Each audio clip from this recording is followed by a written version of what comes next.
Hello everyone and welcome back to Milan Talks NRL SuperCoach here to recap round 19. Hopefully you're all doing well and can hear me all okay.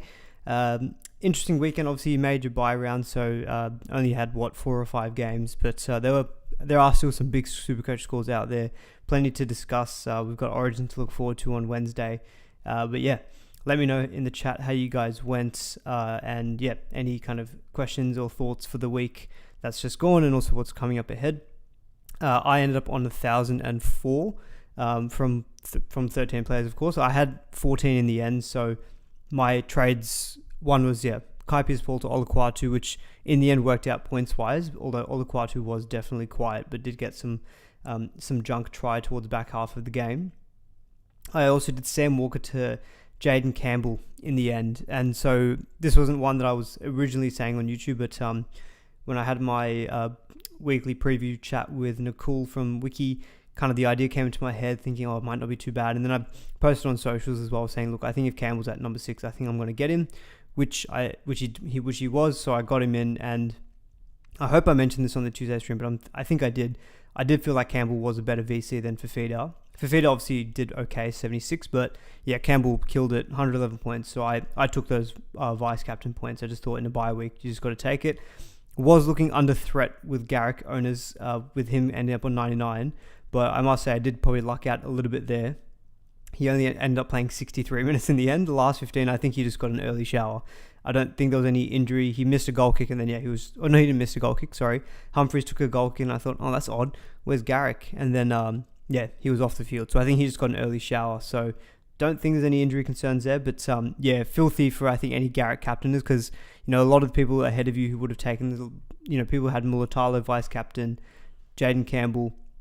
That score was definitely coming under threat with the way that Garrick was going. So but look, 99 points in the end. You're like, look, that's obviously a great score, but you just know what it could have been. So I understand, of course, people's frustration there. Look, I'm a Garrick owner myself, but once I didn't have him as captain, then for me it was a case of hopefully he doesn't beat Campbell.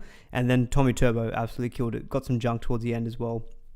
Let's see some of your scores in the chat. Keep them coming below. Of course, we'll chat a little bit about past scores. Hard to always gauge in a bye week because there's such a wide variety. I've seen some scores over 1,200 in some leagues. I mean, just some people had both Mulatalo, Alex Johnston. I know someone actually had Trindle as vice captain. Jaden Campbell went big. Fafita went solid. Garrick went really big. Turbo went big. So there are going to be some big scores this week, but might be some wide gaps here. Like Lawrence here is saying he's got 1205. Matt Sherwood 872. So the big difference there. 1106 from Michael Richards I think is a really good score. 1054 from Paycheck. 1026 from Jake Young. I think you said you captain Turbo, which is awesome. 858 from Joe Manufan. 1056 from Luke Merriman. Yeah, I'm on 1004. It does feel like 950 to 1000 is about par. Plus 1000 I think is good. 1050 plus really good. 1100 plus, I think you were looking at a really good week. If you've managed to sneak somewhere plus 1200, I think you've had a cracking week, and I think you probably should be expecting some big green arrows there. Yeah, Paycheck sold Heinz to Trindle and VC'd him. I probably didn't give enough credit to Trindle at all as a buy option, just because I thought, I want to see how the Sharks go without Nico first, but I mean, obviously, Tigers didn't really show up, and the Sharks absolutely did, and they put a massive score on. How long was Kohler out? I think it was 6 weeks from last week, so probably still another 5 weeks from now. 923, and with Marzu score not making my top 13, what a trade. Yeah, Marzu, look, he was good last week as a trade-in, but only scored 23 points. Obviously, only scoring the 6 points the Knights and no attacking stats, and he did cop a bit of an injury in that game as well. Was limping, so that obviously didn't help things. So definitely want to keep an eye out there. But 23 points. He didn't make my top 13 either. Surprisingly, Jake Simpkin made it over him. So Jake Simpkin actually went off with a sternum injury himself, but he was right to go in the second half. So he ended up on 36 points. Greg Marzu, 23, dropped out. Tommy is surely a must-have. Yeah, look, we'll talk a lot about Tommy. Did look much better today, just at fullback, where we know he's best at. Rather than last week, he looked very, very average, I guess. Whereas, this week, back to getting all those attacking stats. I mean, the Knights were a very weakened team. So I think that's probably the only thing we just need to be taking account, is that it's a very weak team. Edges were very weak defensively. Pretty much Manly scored all of their points in the first half on the right side to, Jason Saab was just tearing up. felt very 2021-esque, which was just like, look, it's a bit random, but I own Jake Simkin, and he is not a running dummy half. And to be fair, Manly never really have running dummy halves. It's just the job of the dummy half is to get the ball straight to their edges, get it to Terry Evans, get it to Turbo. And literally that's just what it was today. And it was like, get the ball straight from Humphreys out to like Turbo to Garrick to Saab, and they just ran right on the edges. So, and then second half, Hop Whitey, I think, got 1 or 2 tries. So it was just the playbook for the day. So yeah, in those kind of instances, Turbo's always going to do really well. And I think he ended up in like 129. So huge score from him. But yeah, congrats to any Turbo owners. 127. He's covered his break even now with that as well. Now, okay, yeah, Hop Whitey did score big. Now I'm kind of a little bit, now that I'm looking at this, I'm kind of annoyed. I sold Hop Whitey to Fletcher Sharp a few weeks back, and that was with you in thinking that Hop Whitey wasn't going to make round 19. With Fletcher Sharp making the money he did with Ponga coming back early, and Hop Whitey actually scoring 119 this week. In hindsight, it would have made more sense to just keep Hop Whitey and not do that trade down to Fletcher Sharp. I think the money that it freed up did get me Angus Crichton. So obviously you have to look at everything in totality. You can't just look at, this guy scored way better this week, therefore I shouldn't have made the trade. But yeah, I'm pretty sure points-wise, I would have been better off just holding Hop Whitey for this game. So yeah, big shout out to anyone who held him for round 19. But yeah, Ruben Garrick, obviously we talked a little bit about. Jason Saab, that's now 200 plus point scores, I think, in a row. He had a break even of 0, so he's going to go up a lot in price. So I think if you jumped on him early, congrats, because he's going to get a fairly hefty price rise. We'll have to see what Jay Schubert has predicted for him in terms of cash growth. But yeah, for sure, I think, Saab owners, you'd be loving that one. Keeney off the bench ruined my week. Yeah, obviously a lot of chat coming into this week was going to be around the Titans and who was actually going to be shaping up in the spine. In the end, Brimson did come in at fullback, which, I think it's a bit harsh on Kinney. He's been pretty good. Well, not pretty good. He's been really good for them, but it seemed as though the game plan was not going to be to play Brimson the full 80 minutes, because I think he played. He was okay. It wasn't amazing. He played 52 minutes, and then Keanu Kinney played out the remainder 28 minutes. But yeah, Jaden Campbell stayed at number 6. So that seems to be, I guess, how they're going to be playing it out. And so, yeah, not great for Kinney owners. I think a lot of people I know actually did sell Kinney straight to Turbo. So in the end, that actually was a really good trade that you did in the end there. 11.20 from Alex Palmer is awesome. 11.42 from Aussie Sports Geek. Really, really big scores there. 9.20 for me. Garrick captain. Can't believe they took him off. Yeah, I think a lot of Garrick owners we mentioned already would be pretty filthy with that. 9.32 captain to Olakwatu instead of Garrick. Reese, I reckon you would have been pretty nervous for a lot of that game because, Olakwatu was very quiet. I think it was on 18 points at halftime. Had only taken a few runs. And not great at all. But got that junk try. So you look 70 points in the end from Ola. I'm happy with that as well. Guys, if you like the stream as well, please do give the stream a like. We've got 81 viewers, but from what I can see, 1 like. Oh, we can do better than that. Surely it hasn't been that bad of a start to the stream. Manly had 4 tackles in the Knights, 20 at the 60th minute or something crazy. So many long range tries, just like 2021. Yeah, it felt very much like that kind of thing, didn't it?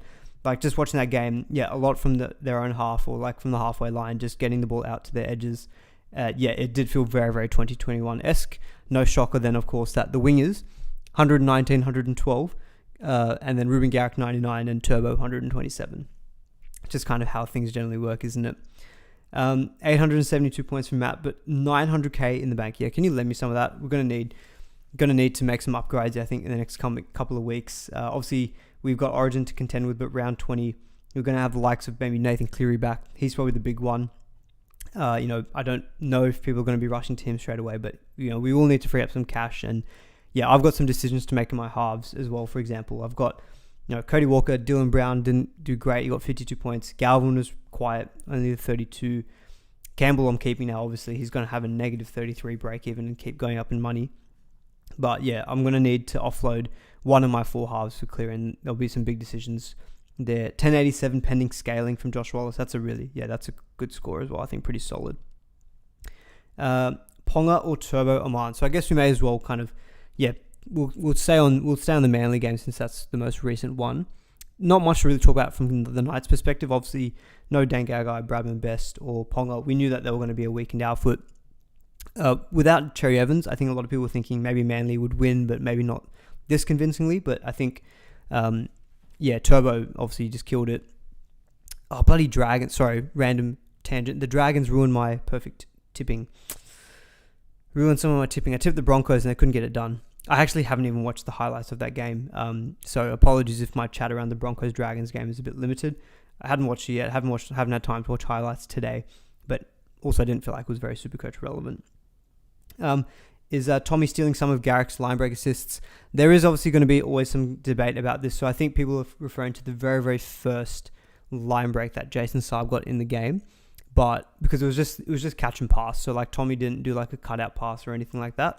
I don't think, like if you go on SuperCoach Live, I know that's a website. I use SuperCoach Live just to track scores during games. And it's good because it's faster than the actual SuperCoach website. There are people who vote on the game in terms of, thinking should players get extra points.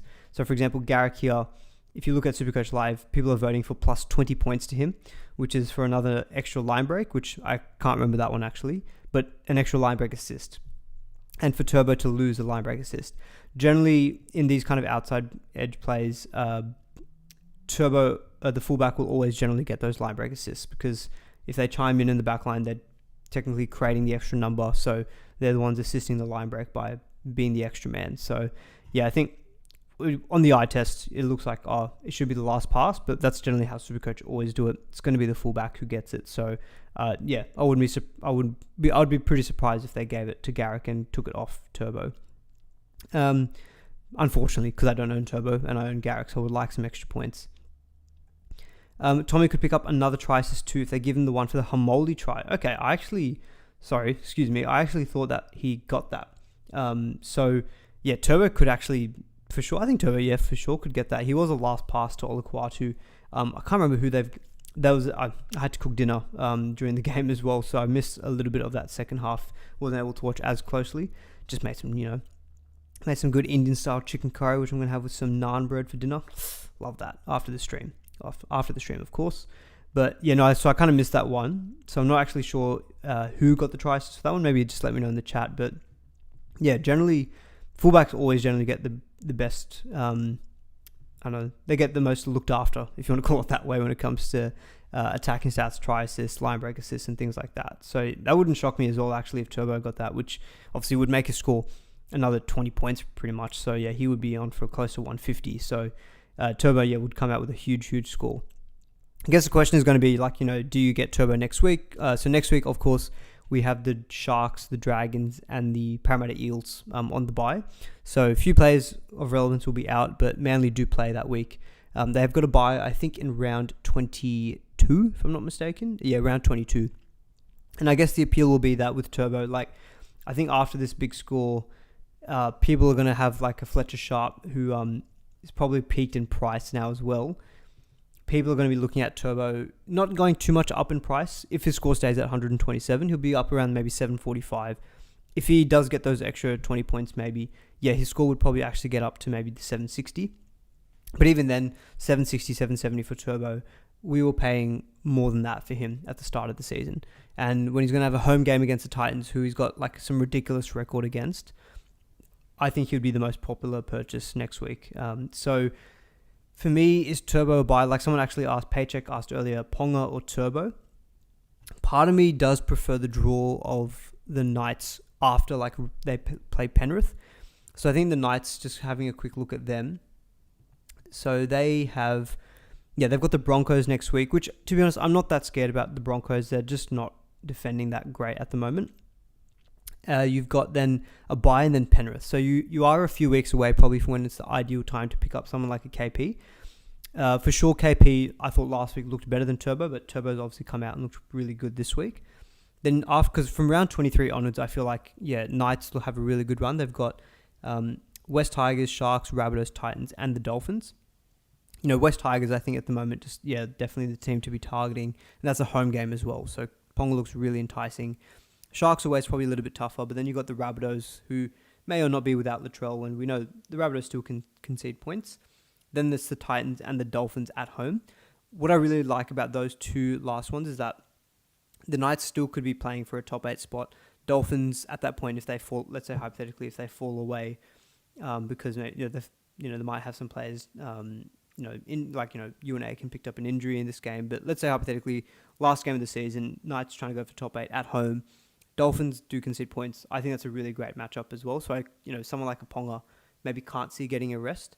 I guess the risk with someone like a Turbo is that maybe toward the back end of the season, regular season, if Manly have got their position in the top 8 sorted, then maybe they do rest Turbo. That's maybe a risk there. Draw-wise, I think I do prefer Ponga, but at least with Turbo, he plays next week, and he's got a decent matchup against Titans. Then it's the Roosters by... After that, again, really, really good for 3 weeks. Canberra, Warriors, West Tigers, I think is really, really good. Then it's the Bulldogs away, then Sharks at home. So, yeah, again, it's a bit mixed up and down. Hard to really... If I had to choose one, I'd still think Ponga if he gets back the goal kicking. Which is hard. It's hard to say, especially when Turbo's just come out and absolutely killed it. But it's tough as well because, we all started... Well, a lot of us started with Ponga and Turbo beginning of the year. So, obviously Teddy, I think, has just locked up one of those spots now. So you are having to probably make a choice on one of those other two. And yeah, for me, Ponga, I feel like based on what he did last year, I think he was just far and away the best fullback in the second half of last year. Plus the goal kicking, that really nice last 5 does make me still think I'm going to lean towards Ponga. But it's not an easy one for sure. I think if you're ready to get a fullback next week, Turbo's probably going to be your best option. Otherwise, maybe a Reece Walsh if he does back up for the Broncos.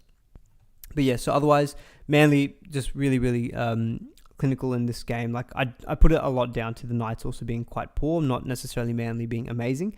But yeah, there were some good performances. Jamie Humphries, I know people went on him as a bit of a one and done enough option. Great option for you this week. He's just scored 95, so you'd happily take those points. Got some goal kicking as well. He did look pretty good. I've heard his name. I know he's been around the 17 for a while, so I know he's not necessarily just coming in out of nowhere. He's played a lot of, I think, New South Wales New South Wales Cup he's been playing. Swift AU says, I'm waiting until round 21 to go Turbo. It's going to be tough now, so I'm doing the stream a little bit early, which is probably the only negative is that Jay Schubert hasn't got his projected break even, so it's hard to tell, but I guess it all comes down to what did he have prior to this as a score. He's got his 3-round rolling average 76.45 and then now 127. I don't really see his break even being that high or that low. It's kind of going to be steady. So I think the problem is if you're waiting till round 21, you're coming up against the Roosters, and I do feel like that, I don't want to be getting any of my plays coming up against the Chooks. Just defensively, they're really, really good. I think if you're thinking of getting Turbo, I think you would just get him next week coming up against Titans. I know the Titans have been better, but for a home game, I would for sure be taking Turbo instead. Turbo in round 20 rather than just waiting until round 21. Because if you look at round 21, it'd be Roosters and then a bye. Whereas at least if you buy him in round 20, you've got the Titans. So yeah, I think timing-wise, you either get Turbo probably this week or you might just reassess until after that round 22 bye.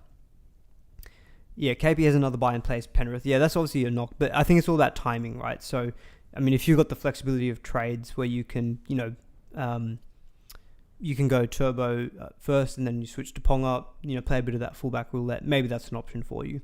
Why not both Ponga and Turbo, Alex? I think the biggest problem with that is just how good Teddy is going and how good the Roosters are going. I just feel like, Teddy, I think without that score of 4 he had early in the season, I'm pretty sure his season average is 97. I think I calculated that last week. So he's averaging 97. The Roosters they do have another bye, but we're past that. We're past this round 19 bye. So there's only one more bye to contend with Teddy. Melbourne this week is going to be a little bit tougher, but maybe they're resting some of their origin players. Then it's Manly, Dolphins. Nothing scares me about that. Then the bye, and then the last 4 I think is I'm pretty sure it's got Parramatta, maybe Tigers, maybe Dolphins in there again. I can't remember the last month, but it's really, really good. For me, Teddy is just locked, I think, barring any injuries. So I think that's why we just probably need to make a decision of one of Ponga or Turbo if we want to pair him up with Teddy. Is holding Trell still an option or must-have to get Turbo or Ponga? It's a tough one. I think if you've held Latrell this week, there's a missed opportunity where you could have got Turbo this week and, banked obviously some really big points. Is it still an option to hold?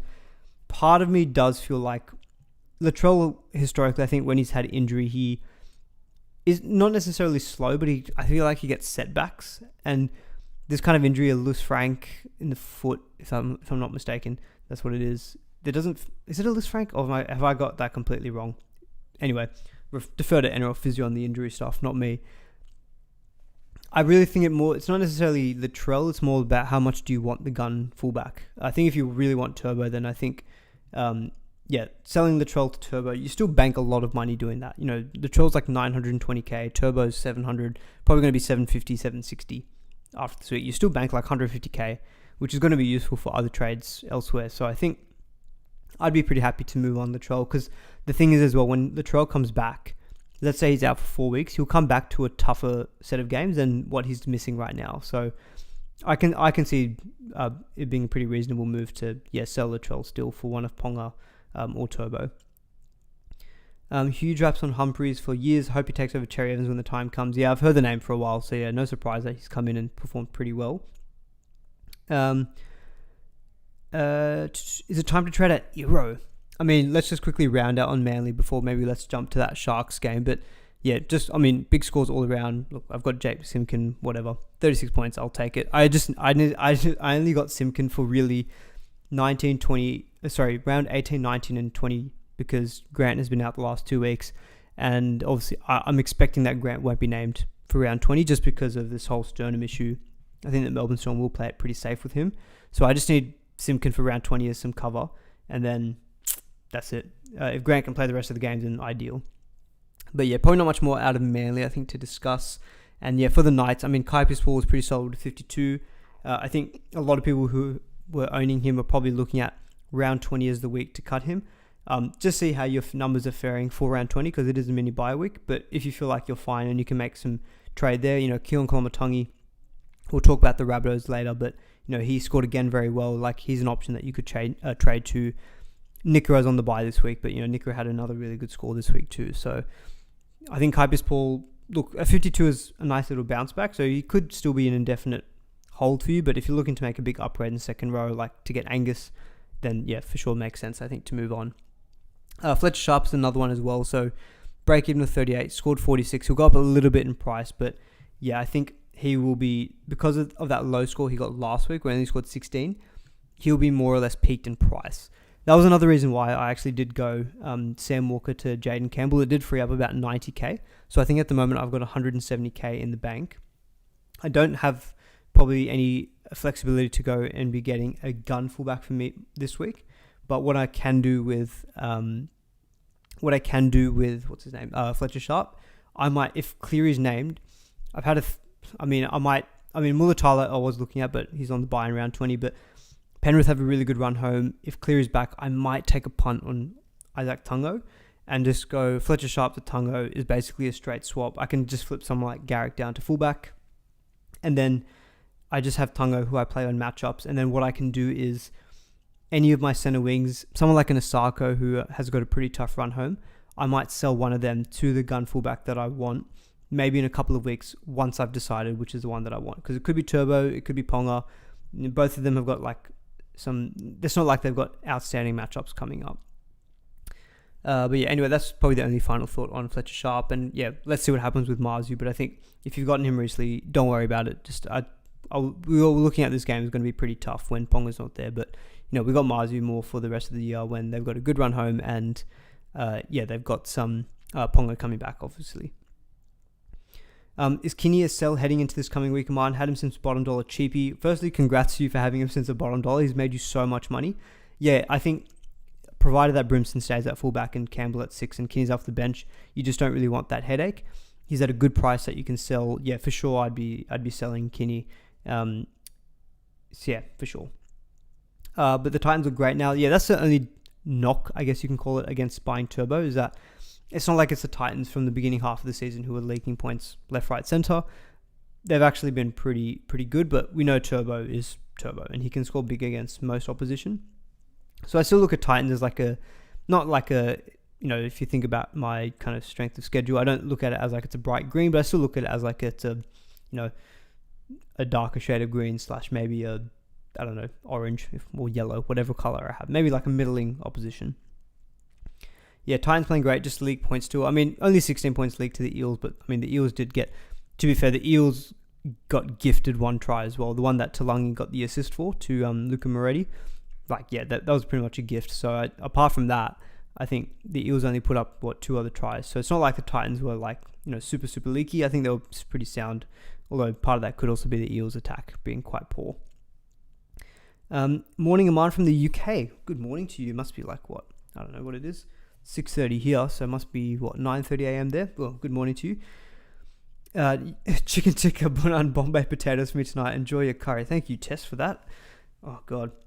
Hopefully that doesn't make me finish the stream early, because I'm getting a bit hungry now already. But yeah, I love the chat about everyone's dinner. Let me know what you're having for dinner tonight as well, everyone. Just so I can look forward to my own, because yeah, just to see what else everyone else is having for their dinner tonight.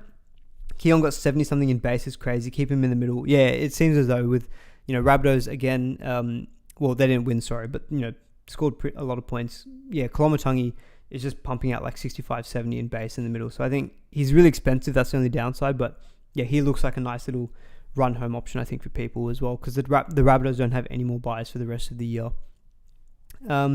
Actually, we'll talk about that since I'm on that wavelength. But yeah, Kolomatangi scored 74. I think he got, what did he get? Yeah, he got one held up in goal, which I guess you don't count as base. But yeah, 70 without that, yeah, 71 base power. Like, he's just been on a bit of a tear recently, just in terms of his work rate, playing in the middle. Plays big minutes there as well. I think does he play the full 80? I'm just gonna quickly double check this. So let's see here. What do we have? We got Kolomatangi playing 74 minutes in the middle. So basically just going for a 1 ppm. Awesome. Dean says 11:37 looped Campbell. That's a really nice score, but it was bittersweet with Garrick going off earlier, as he was my captain before the loop. Yeah, look, I think we've spoken a little bit about the Garrick captain points already, but look, you happily take 99 points, but I completely understand why owners would feel a little bit hard done by. You're just like, what's that meme of Kylo Ren from Star Wars just going, more. 99, make it 130. We all love points at the end of the day. Nicholas says, hey man, can you please do me a favor and say happy birthday to my mate Whale, aka Titanium All Stars, which is his supercoach name, please, and thanks. He always listens to your videos. Oh, well, thank you to Titanium All Stars. Happy birthday, mate.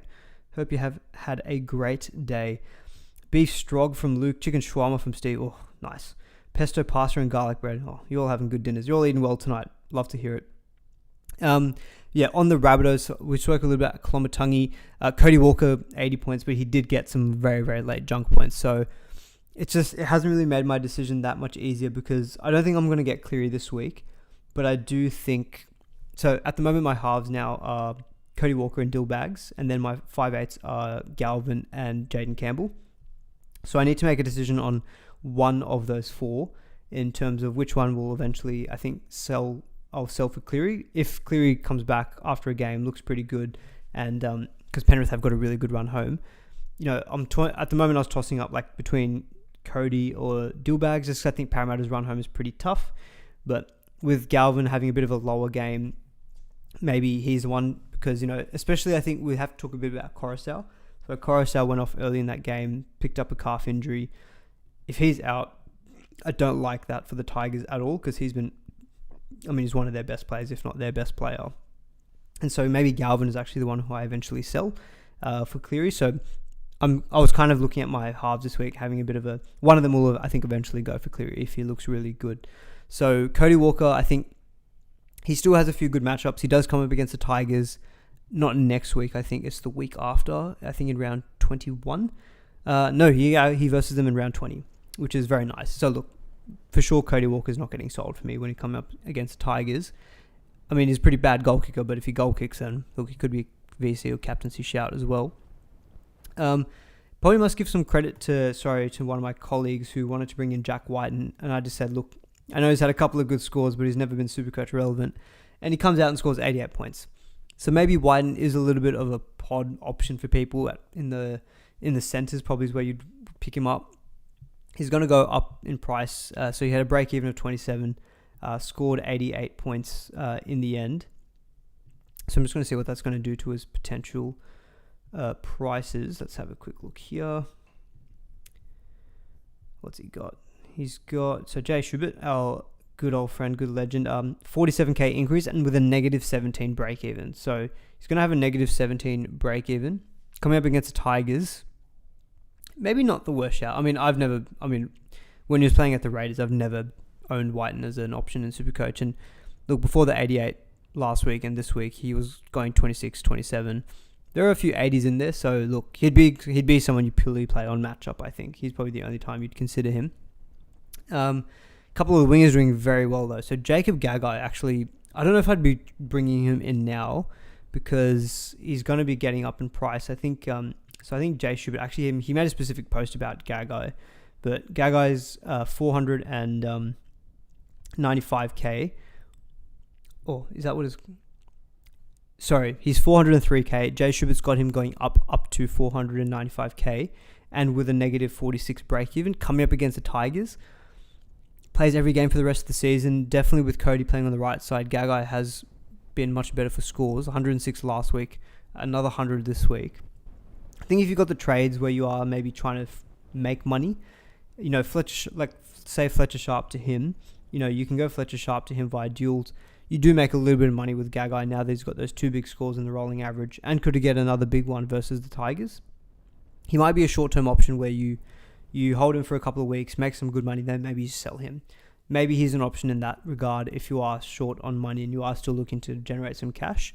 And then, of course, Alex Johnston had a really big game this week. Of course, after everyone I've been listening to as well, Supercoach-wise, has just been like, nah, AJ, not an option with Wighton playing on the left. Cody's not there. Latrell's not there. Of course, he just goes and scores out 121 points.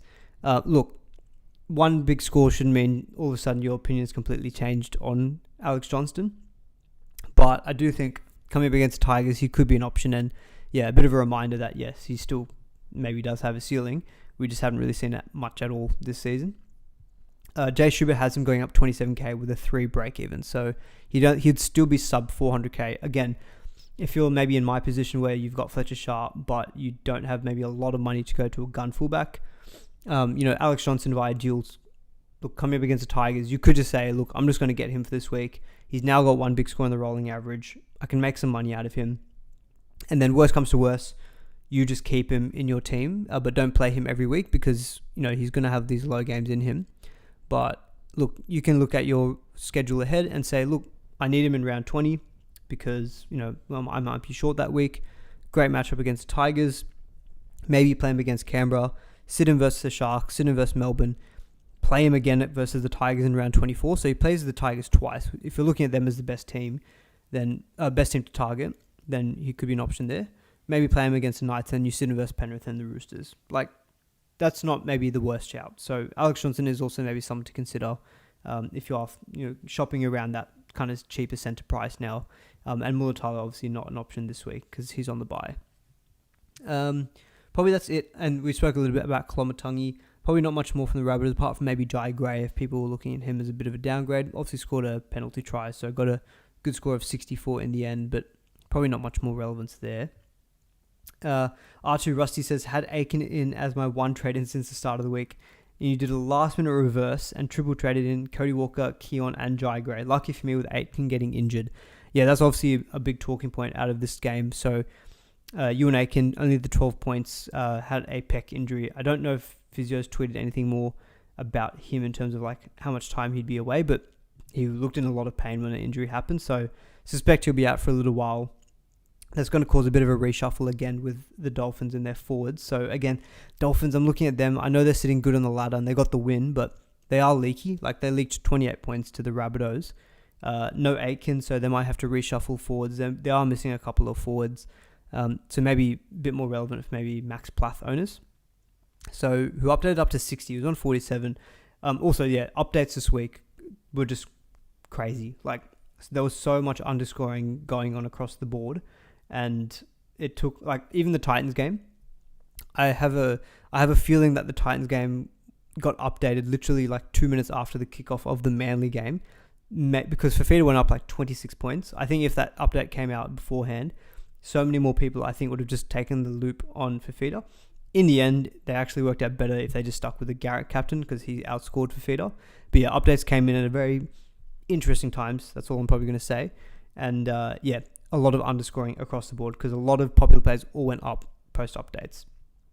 So, Sarko being one of them, 69 points. He was on like 60. Plath was on like 47. He got a try assist for TPJ, who actually scored very well, scoring 90 points. So, congrats to anyone who jumped on TPJ. Is meant to be a bit of a cheaper front row. 90 points from him. He was starting as well, so I think he did play some bigger minutes. He played 51 minutes, that's more what I would prefer to be seeing if I was interested at all in going back into TPJ. Only the 10, what did he get? 10 plus 8, 18 plus 12, 30 plus 29. I mean, he got 59 base power, which is pretty ridiculous. So that's the old kind of TPJ that a lot of us used to know when we had him back in the day. Herbie Farnworth has just continued to be really good, actually. 104 points, scored that try, which had a few tackle busts in there. And Bostock, I think, crossed over did he score a double or a hat-trick? Scored a double. So, big game from him, but I feel like ownership of him is not very high. And in Dolphin players in general, I think, Asako, while he was good in terms of scoring solidly, 69 points and pretty much all in goal kicks, and the only attacking stat he had was like one line break assist. One line break assist. Otherwise, 24 points from goal kicking. So, sorry, I'm flipping constantly. Asako, draw-wise, not great. 20 versus Penrith and the Titans, Roosters, Warriors, Bulldogs, Melbourne, Broncos, Knights. It's not a great run home. So, I am looking at Asako as someone who I may eventually look to switch I may look to switch him to a gun fullback via some deals. So, he could be the one that I eventually let go of. Josh Wallace says, what's the best back row combination? It depends, obviously, of course, how many you want to actually play week in, week out.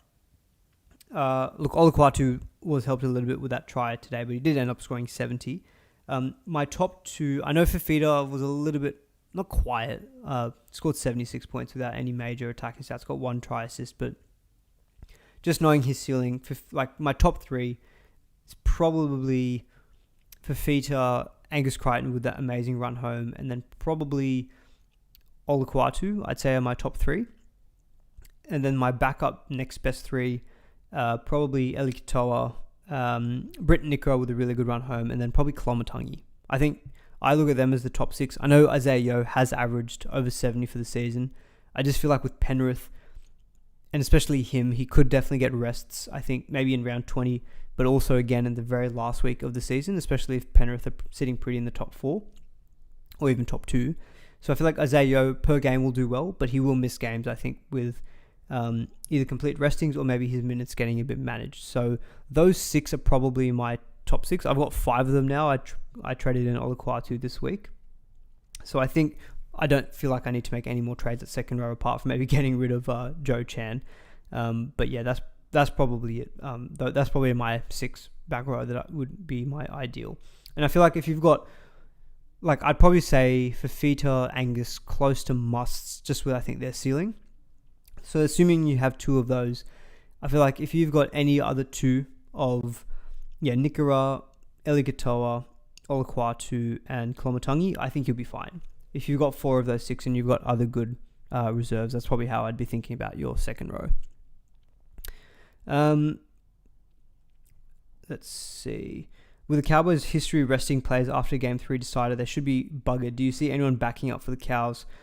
Always hard to tell. I feel like generally, maybe I've got the wrong read of it, but I actually generally always thought the Cowboys players did back up. At least Val. Val is generally someone who does back up a lot. What happened in Game 2? Yeah, all of the Cowboys players got a rest after Game 2. So since they maybe got that one, maybe they do play in after Game 3, but yeah. Hard to see. If anyone does back up, generally I would think it would be backline players. So maybe like a Val Holmes would be my first bet. He'd be one who I think would back up, and maybe a Tom Dearden.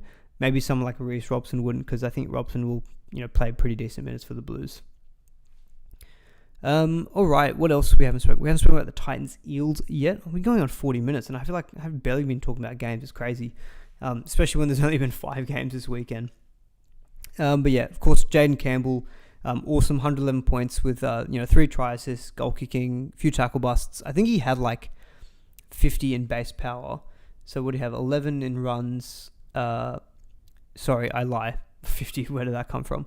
We're looking at 18 in tackled net, plus 8 in tackle bust, so that's 26, plus 11 in runs. We're looking at 37. 37 in base power. I guess you add the goal kicking of 16, we're looking at over 50, but I know Wilfred and Supercoach Champions did a breakdown of apparently Jaden Campbell supposedly when he plays 80 minutes historically has a base power average around 45. Add in the goal kicking and we're looking at maybe more 55 to 60 floor, which kind of played out again this week. Look, I think he still could be a really good get even next week, even though he's going to be going up so much in price. So Jay Schubert had him projected for like 118k price rise. So he's going to be 740k with another negative break even. So again, thinking of if you want to make quick money, he could be someone that you do look to get. Coming up against Manly away, it's not ideal. But yeah, I think he's just like the Titans are looking much better. So I feel like you're getting a goal kicker for a team that, they do score points defensively, actually looking a little bit better as well. Manly and Dolphins the next 2 weeks, I think, are still perfectly fine. Even the Broncos, it's a local Queensland derby. I think there's points in that game. Sharks, not great, but it's at home at least. Then it's the Dragons, which I think could be fine. It's away. Then it's the Roosters, Knights away, and then Penrith away. It really does feel like round 25 to 27 is actually when the Titans have got a really tough portion of their draw for the run home. Otherwise, before that, I'm actually not that concerned about it. So Jaden Campbell could still be an option for you. Maybe prefer him probably at 5'8" than fullback. I think you want to keep free your fullback spots. But yeah, Campbell for sure, I think just the way that he's going could definitely be still an option. Khan Pereira, I don't think he's really an option. I know he's had a couple of good scores, but I looked at this earlier today. If anyone else is interested, he is like the definition of a roller coaster. So he scored 82 points this week, 16 the week before. Week before that, 116. Week before the 116, 29. Week before the 29, 65. Week before the 65, 26. Week before the 26, 90. Like literally just up, down, up, down. So he would be someone who I would just be so frustrated owning because I probably would play him on his down games and miss out on his good games. So yeah, look, if anyone was thinking about Khan Pereira, probably not an option. We've spoken a little bit about Fafita. Yeah, big updates in this game. Brian Kelly went from 49 to 70, so he just continues to be solid as. The one thing with the Titans, they don't have any more buys for the rest of this season. So that's one thing that they've got handy about them.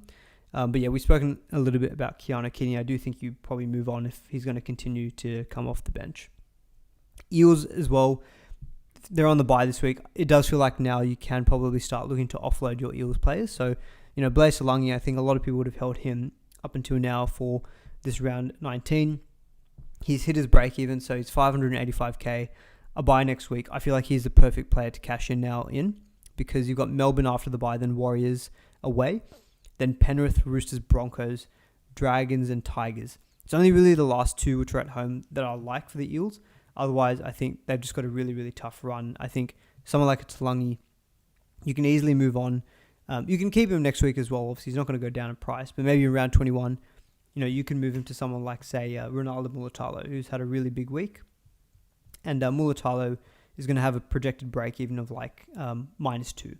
So you're pretty much buying Mulitalo almost at, you'd be freeing up 100k going, Talangi down to Mulitalo. So yeah, Talangi does feel like a bit of a one that you can trade in round 20, or you just wait till round 21. Gutherson did score well this week, but I just feel like with that pretty tough run home, I just feel like there are going to be better fullbacks that you can target. Campbell Gillard got a line break in this game and a few other tackle busts, so he played really well, but look, Supercoach wise, I don't think he's long-term an option. Often Gowie maybe is a cheaper front row. He's been pretty much scoring 50s. Dillbags 52 as well. I'm a little bit unsure with Dillbags. I think they will be better when Moses comes back, the Eels. But even then, Dillbags has just been all season averaging around the 60s, 65. Yeah, his average score is 65, 3-run average of 66, 5-run average of 65. He's just been kind of hovering around there all season long. He's just not been getting that 70 to 74 average we saw last year. So he could definitely be one that I eventually cash in for Cleary. Alex Palmer, the GOAT, is back, gifting 10 memberships. So congrats everyone who's been gifted a membership, and yeah, big ups to Alex Palmer. Do give him a shout out in the chat. Very, very generous of you. Thank you. Amand, did you have Mulala? No, I didn't have Mulala, so I missed out on the big score from him, but it's okay. Still, I think, had an okay week in the end. And I guess other Eels players quickly to touch on. Sean Lane, I think now you just get rid of. Coming off the bench. Bryce Cartwright also came off the bench, so only the 42 points for him. Didn't really keep a track of how many minutes they played. I'll have a quick look here. So yeah, Sean Lane. I know a few people still would have held Lane for round 19 cover. So yeah, he only played 40 minutes, and Bryce Cartwright played 59 minutes actually, which is pretty decent. But I think pretty comprehensively been in this game. They got gifted 1 try. So yeah, not ideal if you're owning any of them. And Charlie Geimer, 37, solid, but yeah, nothing amazing there. Let's touch on that Sharks game now, because I haven't talked about it yet, even though we're 46 minutes into the stream, which, if you're liking, give the stream a like. Well done, Aman. You deserve to win. Oh, thank you, Big Hits. I appreciate that. Yeah, I don't think I'm going to be winning Supercoach at this rate, but I'll be interested to see where... I don't think I'm going to hit that top 3,000 goal that I had in round 13 by the end of the bye period, unless I count round 20 in that as well. But yeah, I think just 1,004, which I ended up on, I feel like is enough for a green arrow, but probably not like huge ones. I might maybe go up a couple hundred spots if I had to guess. But yeah, I mean, it's hard with the Sharks players because they all are on the bye next week. So we're obviously not going to be trading in any of their players. The only, I guess, thing is that people might be looking at their cheaper centre wings, like maybe Alex Johnston, Isaac Tungo, maybe not quite Jason Saab anymore, but Mulala. People might say, like, oh, should I buy this player or should I wait for Mulala? We know the Sharks have got a really good run home. They did look really good attacking-wise in this game, but I think the Tigers also just defensively were quite poor. So it's hard to read into, like, is this something that's going to continue to happen now that Hines is not there for the regular season? There's probably enough good signs at least with Trindle. Like, didn't give any props to Trindle as a trade-in without Hines, but he went huge, 138 points. Goal kicking, scored a try of himself, 3 try assists, like he was just in everything. And then Mulala did score a hat-trick. I think he had like 4 line breaks. 4 line breaks. So really big points from Mulala this week. Britton Nicola just continues to get it done. He did get a junk try and a try assist, but look, I'll happily take those 96 points. Raymond, again, really good with 85. Sione Katoa's got a double. Kale Iro, 78. Thank God. Got some attacking stats for once. So, yeah, really happy with that 78 score from Iro, especially in a week like this. I know someone in the chat earlier was saying, who would I sell Iro to, or like, is he a sell? For me, I'm at 10 trades now. So I used 2 trades this week. KPP to Olakwatu and Sam Walker to Jaden Campbell. I think with 10 trades now, I want to... Basically, my main targets are getting in Cleary, probably. Getting in one more gun fullback, and then maybe a front row. Maybe like someone like AFB or Payne Haas. So that might take me... those are 3 guys who I might want. That might take me, call it 5 trades, potentially. So I'll have only 5 trades spare. And I just don't feel like there's any value for me selling Iro when I think the Sharks have got a really good run. If this does continue, that Trindle is going to be continuing to be... Well, he probably will be the dominant ball player for the Sharks when Hines is out. If that's good for the left-hand side, then for me, Iro is just a hold, and I just play him on matchups because he's got solid base. So I know that if I'm in a jam, I can just play him in my 17, and he'll pretty much get me 50 points, irrespective of whatever happens. So yeah, really happy with Iro there. But yeah, of course, a lot of these players are on the bye next week. Tigers, I guess the big relevance here is Api Coruscant, so only the 27 points. Who was asking it earlier? Someone was asking, where's it gone? Oh yeah, from Dale Jacobson. What do we do if Api and Grant is out next week? Yeah, that's going to be a tough one because you'll have to cop an AE. So Coruscant, I think the initial reports from NRL Physio were 1 to 3 weeks with a calf. So, and I know Coruscant was doing some stuff with Fox pre-game for Manly today as well. So I don't know if he said anything about his calf injury, but again, I'll defer to NRL Physio for this one. If both of them, assuming Appy is out next week, since it said 1 to 3 week injury, and you have Grant, if Grant's out, then I think you either just cop the AE or you just sell one of the two. But Hooker's not a great place at the moment with a lot like options. I guess you've got available. You'll have Damien Cook. You'll have Reid Marnie. Connor Watson is probably one I would. Actually, you know what? Now that we're past round 19, Connor Watson is probably who I'd go. I think he's in the 670 Ks. I think, yeah, look, it's not great, but if both of those guys are out, hopefully you just get some more news on Harry Grant's sternum issue, because a sternum is quite painful, especially for players who play in the middle. I think with the goal kicking, I don't know which one of the two I'd rather keep. Part of me probably thinks I'd rather keep Grant just because it's Grant, and Grant does have some really good games actually coming up as well. So you could, and Coruscant is going to be more expensive. You could go Coruscant to like Connor Watson. That might be your play actually. I like Connor Watson as a run home option actually. Playing at hooker, playing big minutes as well.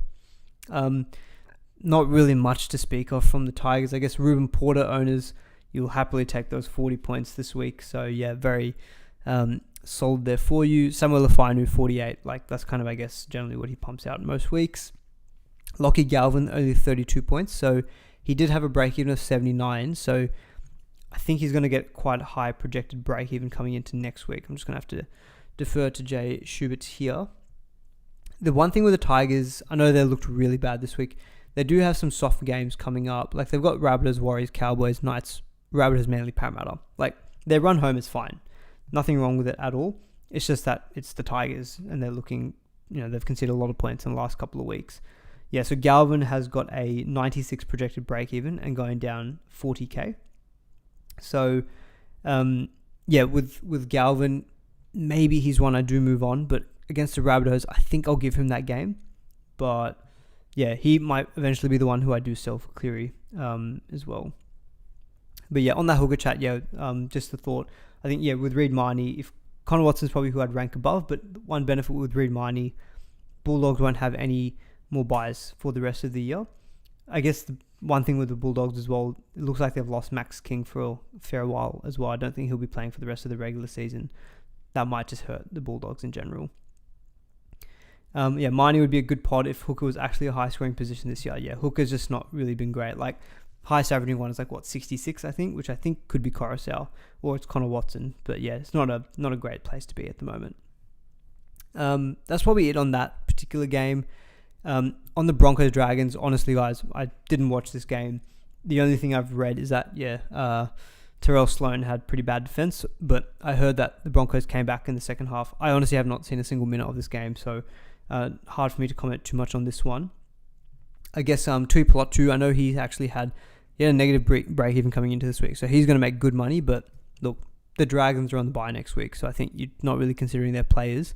Even then, you've got Penrith, Melbourne, Bulldogs after the bye, and then Titans, Sharks, Para, Canberra. Maybe from round 24 you consider Dragons players, but yeah, I think right now, congrats if you own any of them, but yeah, I think probably wouldn't be going there. And then even with the Broncos, their team's going to be completely different when they get Payne Haas, Reece Walsh, and Pat Carrigan back. So I think a lot of these scores are probably going to be a bit inflated, like Corey Jensen getting 67 points. Generally happens when both of Payne Haas and Pat Carrigan are out.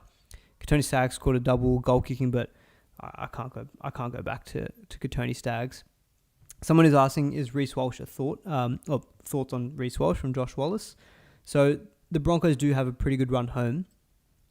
So they'll have the Knights, Bulldogs, Titans, Cowboys, Para, Dolphins, and the Melbourne in the last week. And Melbourne could be resting players. So I think Reece Walsh is definitely a consideration for people looking for a fullback this week. Should be goal kicking as well if Reynolds is still out. I still don't know when Reynolds is expected to come back. So I think, partnering Teddy, Ponga, Turbo, and Reece Walsh feel like the three I think that a lot of people are going to go. Part of me still feels like if Ponga's goal kicking, he's the one who I'd want in round 23. But I think if you want to maybe go early on someone, then I think, Reece Walsh could be an option this week. Although Turbo will have, I guess, the benefit of Reece Walsh compared to, say, Turbo. Turbo's got Titans, and then I think he has Roosters bye. In that same period, Walsh will have Newcastle, Bulldogs, Titans. So he won't have a bye until round 24. He has a bye in round 24. So, I don't mind Reece Walsh. Part of me, my gut still tells me Ponga's one I think I'll eventually want. I think that's probably it. So we're going on for 55 minutes, so probably not much more to chat about. Might take a couple of questions. Obviously, it's a shorter round of games this week to cover. In terms of what I'm thinking of doing for my team next week, maybe some early trade thoughts. Very, very early, because look, we still have team lists to come out on Tuesday, but then obviously we have Origin on Wednesday to deal with. There could be plenty of, it's going to be, round 20 is going to be a tricky week. Again, just with, trying to find news of players backing up and all that kind of stuff post Origin. So for next week, I'm not going to have Nikora, Dillbags, or Kale Iro, but that's fine. It's only 3 of them. So I feel like next week I'll be able to manage round 20. I think, sorry, Jay Schubert, no, I'm not throwing him under the bus, but I was hoping he might have the projected break-evens for the Knights, but I don't know how he does what he does, so I don't know if it takes a lot of time or not. But I feel like Fletcher Sharp will probably have a high break-even, and so he could be someone I'll look to cash in. And yeah, my early thought was, if Cleary's back, try to maybe jump on someone like an Isaac Tungo, 398k, because Brian Toto is really expensive. So thinking maybe instead I can pick up Tungo at home versus Dolphins, then Dragons, Knights, Para, Melbourne, Canberra, Rabbitohs, Titans. I think it's a really good run home, and it's Penrith, So maybe going Fletcher Sharp to Tungo via, I'll probably swap maybe like an Iro or a Garrick down to my fullback. That could be the only trade I do next week. I do have 170k in the bank. The reason I'm looking at maybe someone cheap in the centres, maybe like Alex Johnston or maybe, Isaac Tungo, is that 170k in the bank, I can keep that for upgrading one of my, probably not Campbell at this rate, one of Cody Walker, Dillbags, or Galvin to Cleary. So on Cleary very quickly, so he is, let's have a look here. Where is he? He's 805k and he's going to have 181 break even. So even if he kills it, he should still be in the 700s next week. But I'd like to think that he's more likely going to be going down in price quite a bit. And I definitely want to give him a game anyway, just because of that hamstring reoccurrence issue. He's only played a handful of games this season. I don't want to be rushing him back in. But if he comes through that first game unscathed, looks good, drops in price, let's say he gets into the low 700s Cleary, that would be nice, because then even like a Galvin, if he goes to like say 600k, I have enough money to go Galvin to Cleary, for example, via duels, or I do deal bags. So I think I'll probably just the one trade for me next week, I think will be Fletcher Sharp to someone like a Tungo. I don't have to do that move. I think it depends also as well on Fletcher Sharp's break. Even if his break-even is maybe 55, 60, maybe I don't need to force it. Otherwise, yeah, I think I might just do that one move. And then I think, Terrell May will be fine next week because backing up from Origin, Collins might not play full minutes. There's no JWH as well. The only other potential trade just depends on Harry Grant, I guess. But yeah, anyway, that's probably it for me this week in terms of my potential trades. Back row I think is fine. I've already got Angus. Luke's asked, saying, I'm thinking of bringing in Jed Cartwright down to centre as enough for Iro to make room for Angus.